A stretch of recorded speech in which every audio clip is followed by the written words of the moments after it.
السلام عليكم ورحمة الله وبركاته.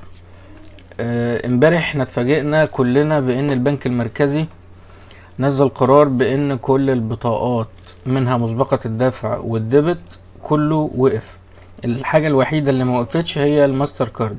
الماستر كارد اللي ما يعرفهاش عبارة عن ان انت بتروح البنك تربط شهادة او وديعة، وليكن مثلا هتحط فيها 100,000 جنيه على سبيل المثال، يعني تاخد 80% او 90 على حسب نظام البنك نفسه. 80 من 80 ل 90% من المبلغ ده تقدر ان انت بتاخد بيه فيزا بتصرف بيها او بتشتري بيها بالدولار من بره مصر يعني. ولكن طبعا الناس اللي هي يعني بتفكر انها تروح تعمل الكلام ده فبأمانة ربنا انا ما بنصحكوش بالموضوع ده، لان اللي قفل الديبت كارد واللي قفل المسبقة ممكن تاني يوم الصبح يقول لك لا ده خلاص، ده حتى الماستر كارد نقفل. فيعني ملهاش لازمه، وكمان بتربط الفلوس 6 شهور ما تقدرش تسحبها، ولو حصل تعويم انت هتخسر مبلغ وقدره يعني 30-40% من فلوسك، فيعني ملهاش لازمه. تمام. امبارح انا نزلت يعني بوست خفيف كده، اللي هو من ضمن الحلول حساب اعلاني. ده الناس اللي هي شغاله في الفيسبوك، ويعني 90% من الناس اللي هي اللي متابعاني شغاله اعلانات فيسبوك. فممكن تجيب حساب يكون دفع مقدم زي ما انا قلت كده وتشحنه بفوري، ولكن طبعا لو اتقفل ففلوسك بتروح عليك. المهم علشان تجيب الحساب دوت فانت هتكلم احمد المحمدي.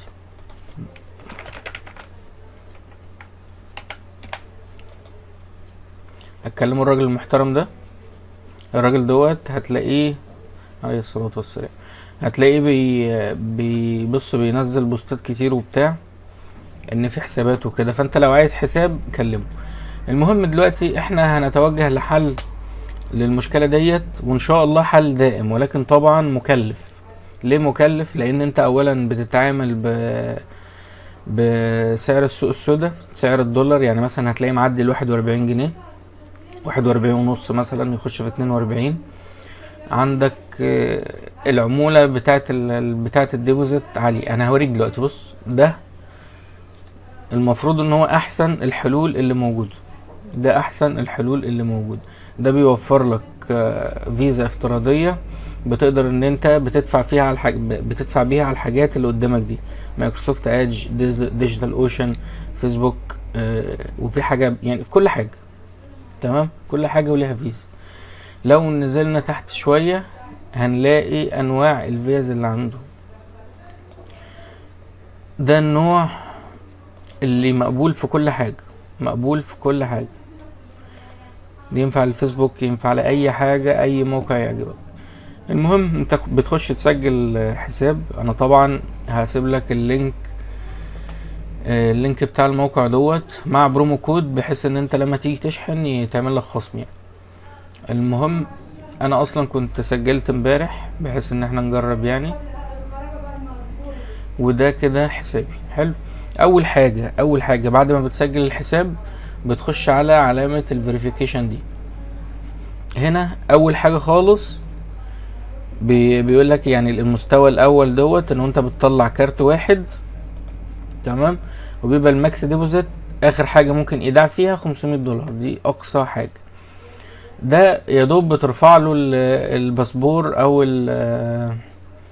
او رخصة القيادة، وفي خلال دقيقة. هو فعلا في خلال دقيقة والله كان مفعل لي الاكونت والدنيا تمام. بتطلع لك خمس فيز، وطبعا 2000 دولار ديبوزيت. ده بقى اقصى حاجة خالص. بتاخد سيلفي مع الباسبور بتاعك او ايا كان الحاجة اللي معاك يعني، وبتطلع لحد 1000 كارت unlimited ديبوزيت. تمام.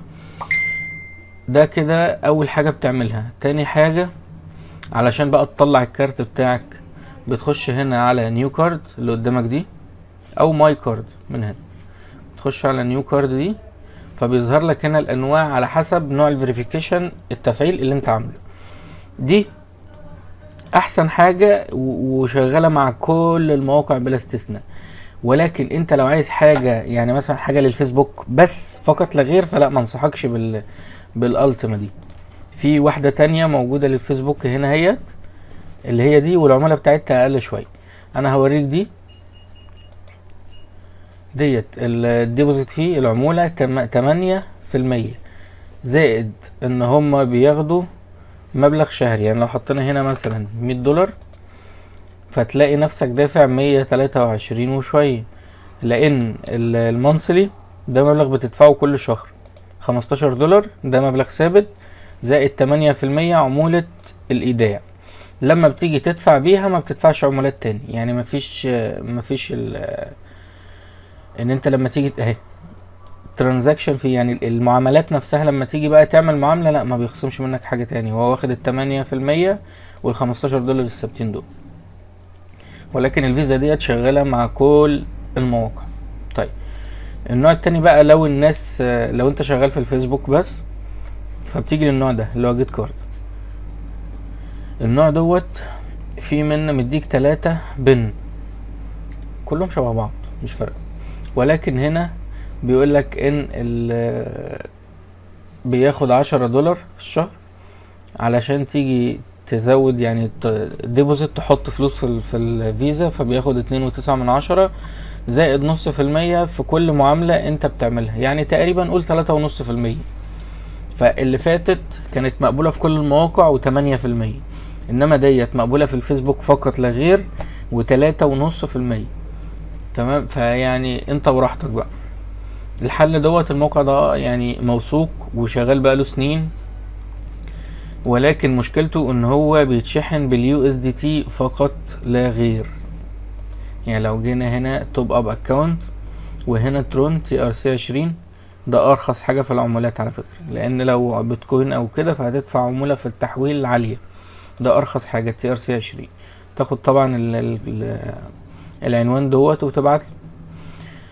فبس كده انت عندك TRC20 غالي. انا بس يعني حبينا نوفر مع بعض حلول بحيث ان احنا نقدر نشتغل. يعني مش كل الناس هينفع معاها الحل دوت، لان يعني مثلا لو واحد شغال افيليت ولا حاجة وتبص تلاقيه واخد 40 جنيه مثلا في القطعة، يعني مش هتجيب معاه. ولكن ده حل من ضمن الحلول اللي ان شاء الله ممكن تنفع الناس. يعني دلوقتي انا خلصت الشرح، لو في اي استفسار بقى سيبوا كومنت تحت الفيديو، وباذن الله هتابع معاكم. والسلام عليكم ورحمة الله.